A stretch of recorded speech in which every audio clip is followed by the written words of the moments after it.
Magandang araw mga kagulay, welcome back sa akin channel. Greggy Farmer nga po pala ulit to. Bali, ngayong araw na to mga kagulay, magwaway pruning na tayo mga kagulay. Pero hindi pa natin tatanggalin lahat ng dahon dun sa baba ng way mga kagulay. Kumbaga yung mga sanga lang mga kagulay. Bali dito banda mga kagulay, tapos ko nang tanggalin yung mga sanga. Ayan, ito yung sinasabi kong way mga kagulay. Ayan yung way niya. Mga gulay, tinanggal ko rin yung unang bulaklak niya mga gulay, gawa ng bababa pa nga siya mga gulay para mag-focus talaga siya dito. Yan din naman ang silbi ng pagwaway pruning, tapos yung kaya ko rin tinanggal yung unang bulaklak niya mga gulay para mag-focus talaga mismo siya doon mga gulay, para yung iaabono natin o kaya ipopulyar natin, yung kakainin nila mga gulay, magpo-focus dito. Ayan siya mga kagulay, tapos ng i-way pruning yan. Pero tinira ko muna itong mga kagulay, itong mga dahon na ganito. Yan, ito yung letter Y niya mga kagulay. Yan, letter Y yan. Kung mapapansin nyo, ang tinanggal ko lang muna yung mga sanga mga kagulay. Iniwan ko muna itong mga to kasi kapag nag-abono ko, kumbaga yung gagawin niyang pagkain nito mga kagulay ay ipupunta niya na doon sa taas, kasi yun na lang yung may talbos mga kagulay, yung mga may sanga mga kagulay, para mag-focus talaga siya sa taas. Yan siya mga kagulay. Bali dito tapos na lahat dyan, nandito na ako mga kagulay. Yan. Baka doon sa makapansin na naman na nagtanggal ako ng unang bulaklak mga kagulay, ay sinadya ko talaga tanggalin kasi hindi na nga nagsabay-sabay mga kagulay.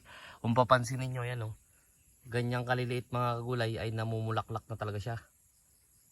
Kaya napag-desisyon ako mga kagulay na tanggalin muna yung unang bulaklak niya para magsabay-sabay na rin siya, at saka para makapag-focus talaga. Katulad nito, ito yung Y niya. Kaya tinatawag na letter Y mga kagulay. Yung unang bulaklak, ito na yung letter Y niya mga kagulay. Kaya tinawag na Y pruning kasi tatanggalin lahat ito. Yan, ito.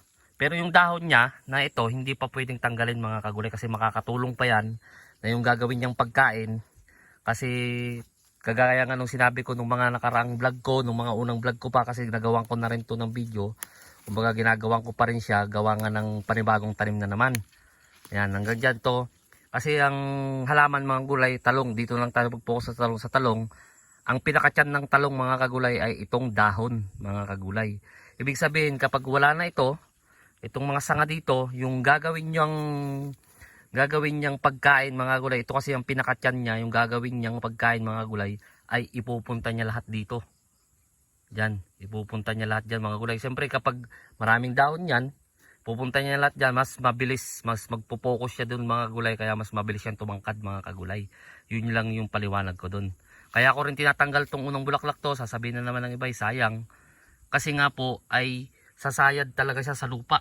Katulad nito mga kagulay, sasayad talaga siya sa plastic o kaya sa lupa mga kagulay.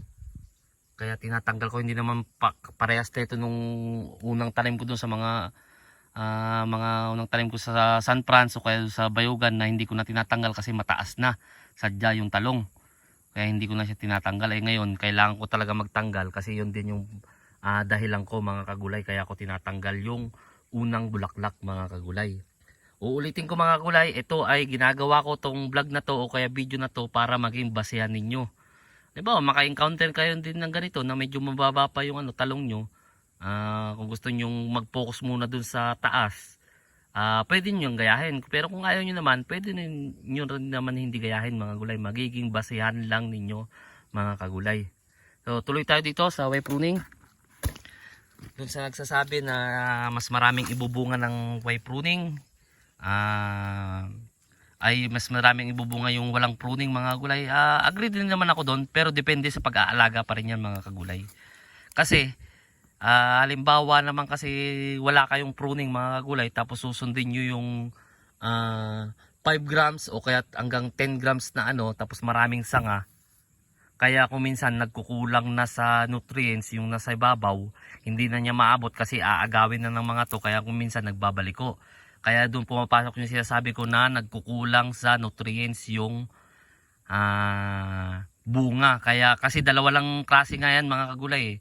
Yun nga, paulit-ulit kong sinasabi kapag nagbablog ako ganitong halimbawa, nagsisimula na naman ako.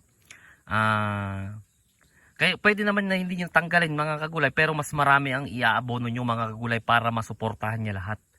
Pero kung ano susumahin yung mga kagulay kasi maraming iabono nyo kuminsan, kung halimbawa matakaw na talaga tong mga ano dito, hindi na talaga na ano yon. Katulad ng sabi ko, dalawang klase lang yan ng pagbabaluktot ng bunga ng talong. Kung hindi siya kulang ng nutrients mga kulay ay mayroon uod dyan sa loob ng bunga. Pansinin nyo yung mga baliko mga kagulay. Kung hindi siya kulang sa nutrients, ibig sabihin may uod dyan. Dalawa lang klase yan mga gulay. Yun din yung kulang sa tubig, mga ganun mga gulay. Siyempre, magtatanim tayo ng talong, siyempre alam na natin yun. Kumbaga alam na natin yung kung magkukulang sa tubig, kaya ko sinasabi na dalawang klase lang, dalawang dahilan lang kung bakit nagbabalik ko ang bunga. Kaya ako mas gusto ko yung Y pruning mga kagulay. Yan, tatanggalin natin to. Yan. Ayan, maaga ako nagtatanggal ngayon. Huli na nga to kasi medyo nahuli nga tong ano natin kasi na-delay sa mga abono, mga pulyar na ano natin mga kagulay. Na-delay siya, gawa nga ng tag-ulan dito. Hindi kagad makapagpulyar. Kaya yun sabi ko na-delay siya mga kagulay. Ayan yung mga kagulay, ito, tandaan nyo to, mga to. Tandaan nyo yung mga kagulay ngayon. Baka may upload ko ngayong araw na to o kaya bukas. Kasi ngayon mga kagulay ay katatapos lang din namin mag-pruning dun sa ano. Yung nga in-upload ko kagay na dun sa Ampalaya. Ngayon Webes mga kagulay. Tandaan nyo tong ganitong yung ganyan na style ng talong natin pagkatapos ng isang linggo mga kagulay. Makikita nyo yung resulta niya mga kagulay. Ulitin ko mga kagulay hindi ko sinasabing gayahin nyo, hindi ko sinasabing perfecto itong ginagawa ko. Magiging basehan lang ninyo mga kagulay sa mga nagtatanim ng ano. Kasi kanya-kanya naman tayo ng pamamaraan. Kasi hindi ko pipilit itong pamamaraan ko, hindi ko rin pipilit yung pamamaraan ng iba. Kumbaga nasa sa inyo rin yan mga kagulay kung gagayahin nyo hindi. Kasi may mga ibang anong kuminsan napapansin ko ay talagang pinipilit nila ng mga ganito, nag-aaway halos sila sa comment section. Ay mas maganda yung ganito, ay mas maganda. Sa akin mga kagulay, magiging basehan nyo lang. Kaya hindi ko kayo pinipilit na gayahin tong pamamaraan ko, nasa sa inyo po kung gagayahin nyo mga gulay. Kumbaga ginagawa ko lang talaga siya ng ng video para masubaybayan nyo kung ano yung pamamaraan na ginagawa ko mga kagulay. So balik tayo dito. Ayan, balik tayo dito. Ito nga, sayang nga to kung tutusin mga kagulay. Ayan sa isang cluster ilang pero hindi ako masasayangan mga kagulay. Yan, tatanggalin natin yan para mag-focus sa taas. Tapos tatanggalin natin to. Yan, kaya tinawag siya na Y pruning kasi walang matitira dito. Etong mga natirang dahon na to mga kagulay, kapag naka dalawa o kaya tatlong harvest na tayo, tatanggalin na rin yan mga kagulay. Kasi ibig sabihin yan, kapag nakadalawang harvest o tatlong harvest, ay makapal na dito, matangkad na to. Kaya magiging wala nang silbi tong mga to mga kagulay. Mas maganda na rin tanggalin. Pero sa ngayon mga kagulay, hindi muna natin tatanggalin. Yung ito lang tatanggalin natin dito sa ilalim lang. Yan. Ganyan lang mga kagulay, tapos tanggalin natin yung sanga. Yan. Yan. Ewan ko kung naintindihan nyo ba yung paliwanag ko mga kagulay. Kaya lagi ko sinasabi, okay naman yung walang pruning. Support, kanya-kanya lang kasi pamamaraan yan mga kagulay. Okay lang yung walang pruning, okay lang din yung kung may pruning. Kasi tatlo yan mga kagulay Yung walang pruning, yung Y pruning at saka top pruning. Sa top pruning na testing ko na dati, 2 weeks yata yung talong ko, tinapruning ko, 1 week pa lang nun. Hindi ko na maalala pero hindi ko siya bet mga kagulay, hindi ko siya gusto. Kasi sobrang dami ng sanga niya mga kagulay. Sasabihin ng iba, mas maganda nga boss yung maraming sanga kasi doon doon kung may sanga, may bulaklak, may bunga. Oo, nandun nga tayo boss, pero kung di mo kayang suportahan, katulad nito, yung pa yung isang maganda na itong Y pruning mga kagulay, para kapag nag-spray kayo, ay mas matipid.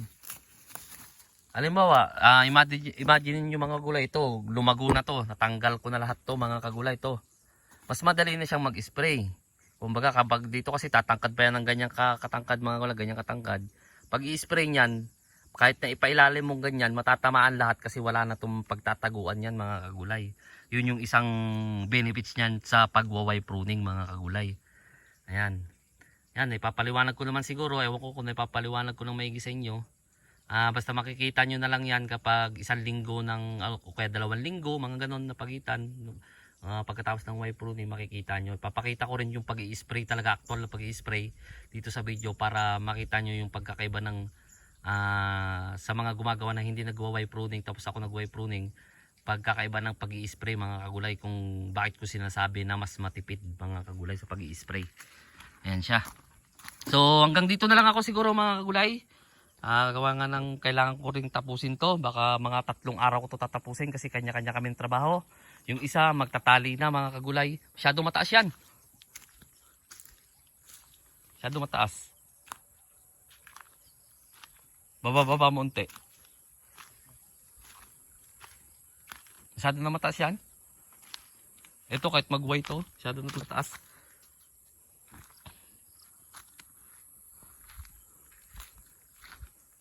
Yan mga gulay na inano ko lang doon. Doon din sa pagtatali, gagawin ko rin ng video yun mga gulay.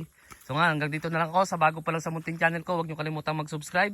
At i-click nyo na rin po yung notification bell para updated kayo lagi sa gagawin kong video tungkol dito sa pamamaraan ko ng pagtatanim ng talong mga gulay. Maraming salamat po sa legit na sumusuporta sa akin. God bless po sa ating lahat.